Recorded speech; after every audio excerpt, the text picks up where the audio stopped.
Hey everyone, this is Dave. Thank you so much for tuning in as always. Today I wanted to check in on the progress of a bunch of upcoming new rockets from commercial competitors.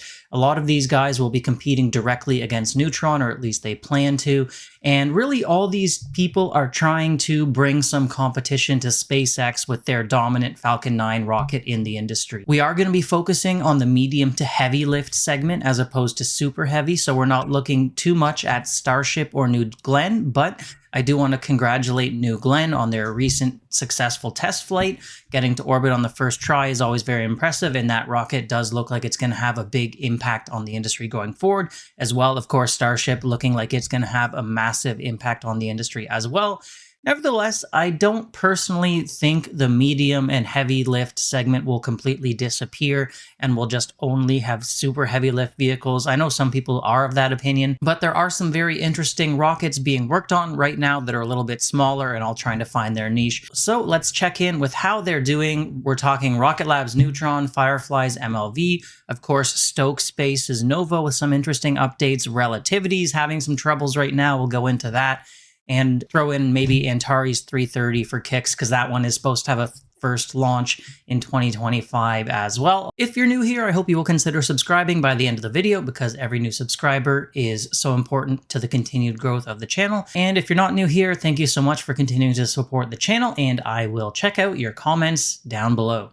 Okay. With that out of the way, let's dive into the fight for the number 2 and number 3 spots in the space launch industry. With Neutron, I'm sure most of you are very familiar with the vehicle, so I'm not going to devote too much time to going into the specifics around that, but I will say, just for any newcomers, the differentiating factors when it comes to Neutron is that it is reusing its first stage, and it's also keeping those fairings that protect the satellite going through the atmosphere attached to the first stage, bringing it back to land as well. This is different than the Falcon 9, which of course detaches those fairings, brings them down via parachute, and goes and fishes them out of the ocean, as well as the majority of rockets out there just completely expend their fairings and use a new one for every launch. Rocket Lab did make notable progress in 2024 on their Neutron vehicle. We saw the first hot fire of their Archimedes engine that's going to power the first stage as well as the second stage. That test campaign and qualification campaign is still underway, but looks, at least from the outside, like a lot of progress is being made on the engines. Likewise, we've seen a ton of structural components being built, and if you want a full overview of what we've seen so far, I suggest you check out my most recent Neutron video. I'll try to link that in the description down below. Neutron focuses on reusing the first stage and keeping the second stage as cheap as possible, since it is expended, so that second stage is a little bit undersized compared to what you might expect from other rockets. And the name of the game is making those tanks incredibly cheap, incredibly thin, and high performance. We've seen some tests on those tanks already that have been successful as Rocket Lab perfects those carbon fiber composites. Rocket Lab has said that they're targeting a mid-2025 timeline for Neutron's first flight. We'll have to see if they hit that or not. Personally, I remain optimistic that they'll get the flight off within 2025, but I think it will be closer to the end of the year than in middle of the year, as there always tends to be delays around these rocket development programs. There is some chatter online, nothing confirmed. Some people popping up saying that they've talked to people who say there's no way this thing's going to launch in 2025. I consider these reports pretty unsubstantiated, but, I do kind of take them into account a little bit. It's always like so-and-so spoke to someone who knows someone at Rocket Lab type thing, so you can take that for what it's worth. Also important to note is previously Rocket Lab did have to delay their Neutron as well. They were originally targeting a December of 2024 first launch date, and that got pushed to mid-2025 in the back half of last year. Neutron is a little bit smaller than Falcon 9, but can carry a lot of the same payloads and is looking to challenge that vehicle and its massive dominance over the current space industry. Important to note, Rocket Lab also plans to bring their own payloads and eventually build their own satellites and launch them with Neutron, which I consider to be a significant advantage over launch-only companies, as they really have to find those external customers to bring payloads to their vehicle. Rocket Lab can also design their satellites with the Neutron launch vehicle in mind to optimize performance on both sides of the equation. Okay, next up we have Stoke Space's Nova rocket, run by CEO Andy Lapsa. Stoke has generally been a pretty impressive company, flying a little bit under the radar until recently. They only have something like under 200 employees trying to build out what is really quite a large rocket and a fully reusable one at that. They've sort of been given the underdog status, and a lot of people do root for them. Recently, they shared some design changes on their Nova rocket, which I think are worth going into. They ended up actually stretching their stage 1 from 19 meters all the way up to 29.7 meters. Their stage 2 was stretched from 8 meters to 10.5 meters, making the full stack about 40.2 meters. Notably, they're kind of going in the opposite direction as Rocket Lab on this, where Rocket Lab is making their stage 2 as cheaply and small as possible because it's going to be expendable. Stoke Space is actually upsizing their second stage and trying to recover it for reuse. Heat Shield on that first stage is a pretty innovative new system with thrusters surrounding the outside of the shield a little bit above it to protect those thrusters from the heats and pressures of re-entry. The heat shield is a steel covering which has hypercooled fuels and fluids flowing underneath it to try and keep it cool as it absorbs the heat of re-entry. Also interesting to note, in Stoke's design, they don't seem to have any grid fins or canards to help steer that first stage back into their landing zone, so it's not entirely clear to me how they will be able to steer this through the atmosphere and bring it into the correct place to land. Perhaps they have some plans there that I'm not aware of. Their first stage engine is actually quite impressive. It's a full flow staged combustion engine, which is considered to be the most difficult type to make and more efficient than more traditional engine designs. They have shared videos of several different test fires of that first stage engine, which is obviously a massive milestone on any rocket development program. Additionally, that first stage also looks like it's now a little bit pointier, and I don't know, personally, I just think the original version looked a bit cooler, but I guess looks don't count for a whole lot when you're talking about trying to make money in business.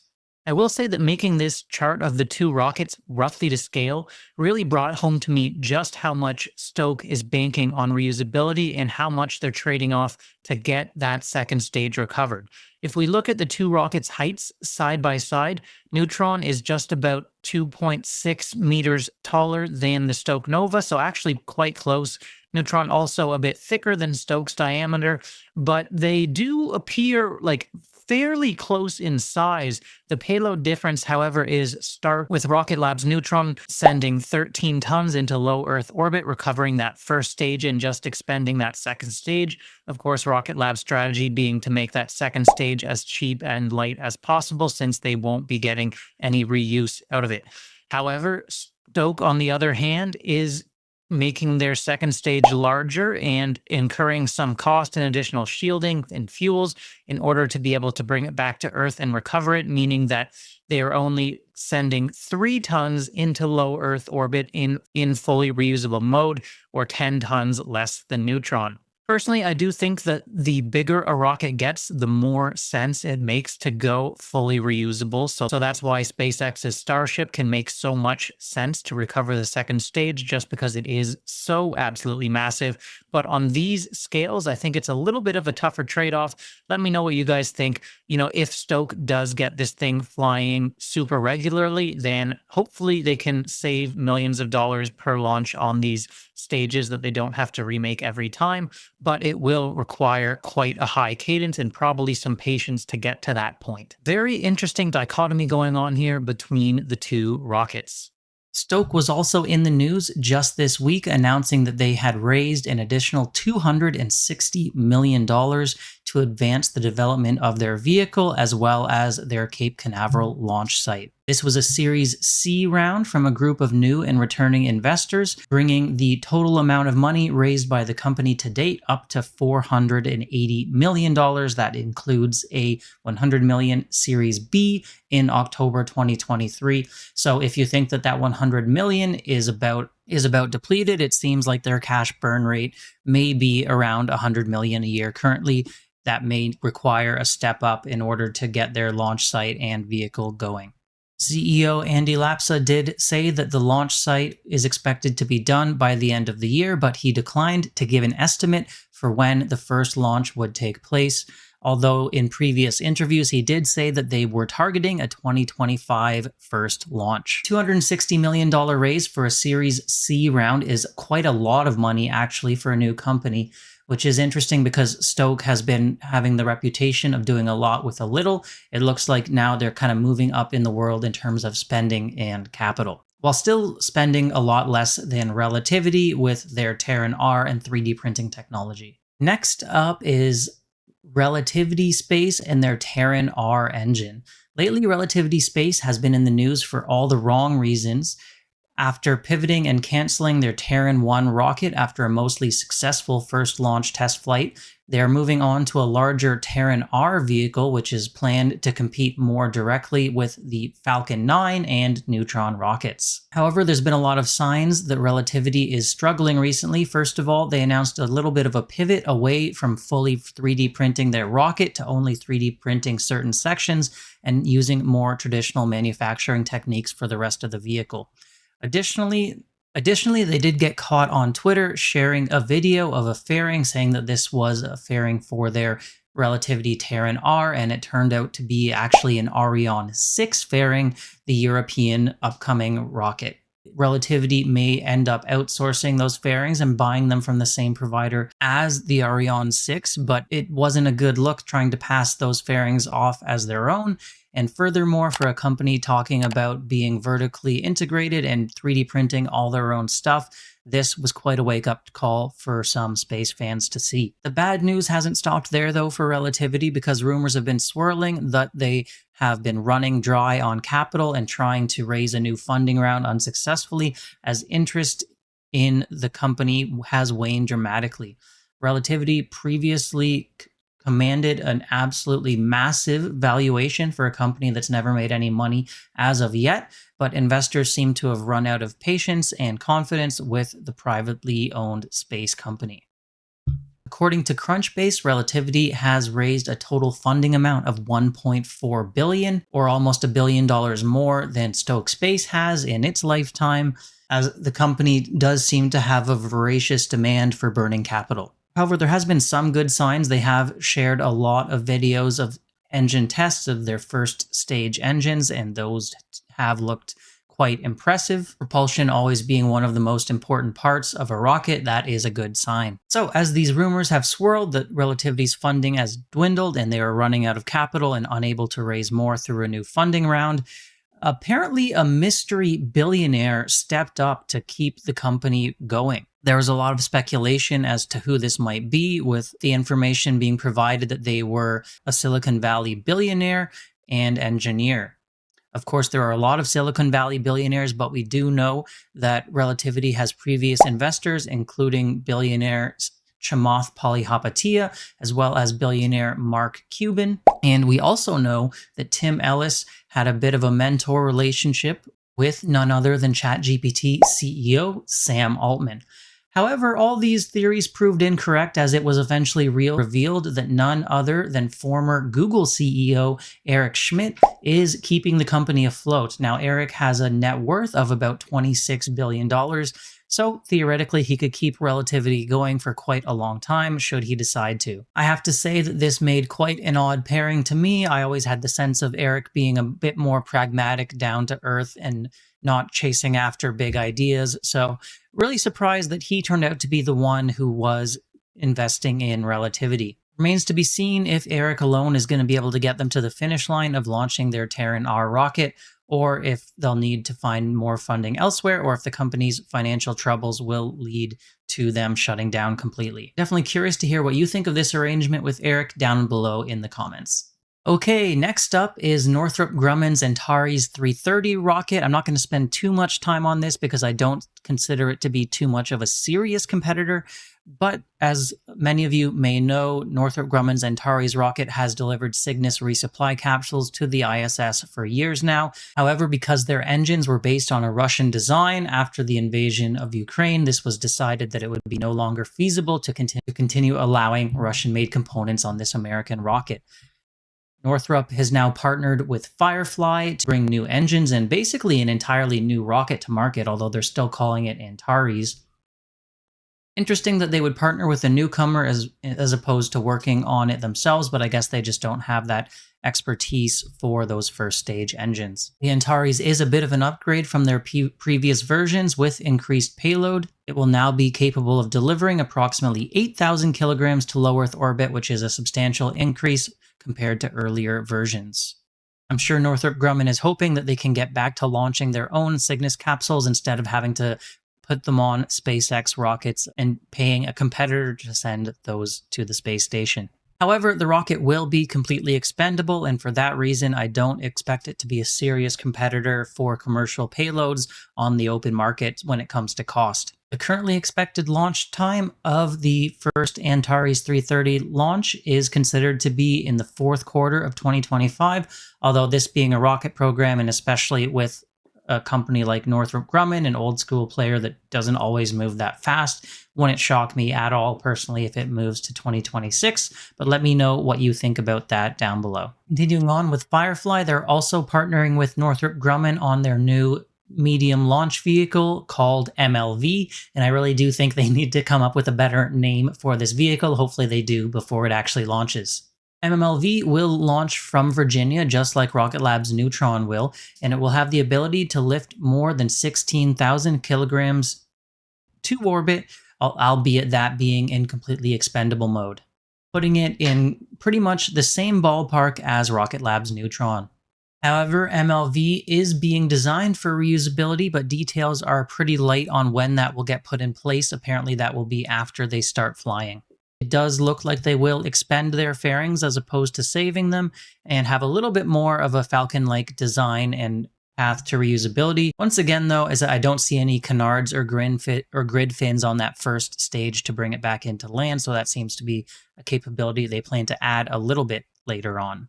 The overall height of the vehicle is 55.7 meters, making it about 15 meters taller than the Neutron. However, it is a little bit thinner than those vehicles, and that's why the payload size between Neutron is so close to the MLV.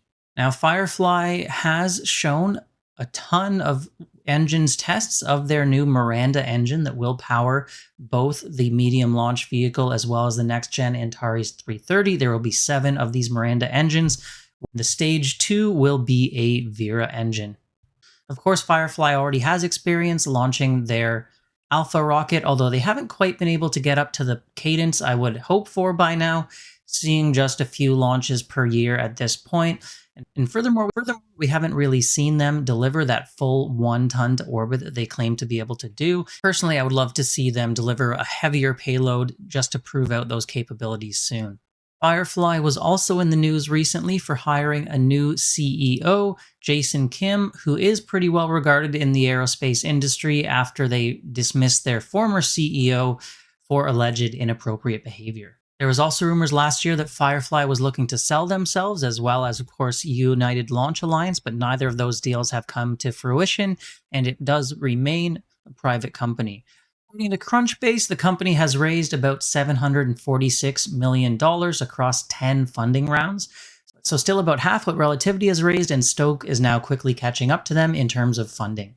Their most recent funding round was a Series D in November of 2024, where they raised $175 million. MLV is currently targeting a first launch for the second half of 2026. Now, personally, I would love to see a bit more details on the reusability front from this rocket, including how much payload they will be able to deliver in reusable mode and how they'll be bringing it back into land, all those kind of things. Unfortunately, details are a little bit scarce on that front. Luckily for Firefly, they aren't a pure launch provider, though, having just launched a high-profile mission to the moon for NASA with their Blue Ghost lander. So they do have money coming in from other sources than just launch. I do have to imagine, though, that they are also burning capital at a pretty prodigious rate. I will also give a quick mention here of ULA's new Vulcan rocket, although they did already launch successfully and it was a pretty much flawless flight, so congrats to them. This vehicle, I personally don't expect to be super competitive on a cost basis, as right now it is also completely expendable. However, they do have a lot of contracts from the Department of Defense and US government in order to deliver high-value heavy payloads in the NSSL program. Unfortunately, the two companies that own ULA, which are Lockheed Martin and Boeing, don't seem interested in investing in the company to expand their capability beyond this one launch system. I do think for launch companies of the future, it is essential to not just do launch, but really do launch and bring your own payload and build your own satellites, something that my understanding is their CEO has wanted to do in the past, but hasn't been able to get the okay on from owners Lockheed and Boeing because they didn't want ULA to step on their toes when it comes to their satellite efforts. For these reasons, I don't think ULA is very well positioned for the future. They do have a concept to reuse just the engines of their launch vehicle, which is the most expensive part of the vehicle. They call it a smart reuse capability. Personally, while this is pretty cool, I would prefer to see more than just the engines recovered in order to be really competitive in the future. Vulcan has also had a massive amount of investment in it and took quite a long time to come to market. So that is another factor to consider for the company. Vulcan is a larger rocket standing at 61.6 meters tall. Cost per launch is looking to start at about $110 million, and it has a payload capacity to low Earth orbit of 27,200 kilograms, so definitely on the heavier end of the vehicles we're talking about today. So I guess I'll open it to you, my excellent and not at all biased audience. What rocket do you think has the best chances here? Which one's going to perform the best? Or do all these companies have a massive uphill battle on their hands since they don't have one of the two richest people in the world funding them? Personally, I was actually shocked to learn just how large the new Nova rocket is. I didn't realize how it's closing in on Neutron size, despite the fact that it's delivering much less payload. Of course, that makes a ton of sense considering that they're trying to recover that first stage and they need to bring some fuel back for re-entry and the cooling and all the rest. So it'll definitely be interesting to see how those two opposite philosophies play out and which one ultimately is able to operate for cheaper. It seems like there's currently a dramatic shift underway in the launch industry with Starship, with New Glenn, and all these new players coming online, and I'm all for it because I think we've definitely needed a lot more innovation and excitement in the industry over the past 2 decades or so. Someone really needs to bring competition to that Falcon 9 rocket, delivering pretty much all of the Western world's payloads right now, and hopefully it's not just SpaceX bringing competition to their own vehicle with Starship. So which of these vehicles do you think will launch first? Is Neutron going to make that 2025 launch? Is Stoke? Are we going to see a 2026 launch of Firefly's MLV? Who's for real? Who's going to make it? Who's not? Let me know down in the comments below. I hope you guys have a great day and a great rest of the week. If you did find this informative, please do consider subscribing as it really helps out, and I will see you in the next video. Bye for now.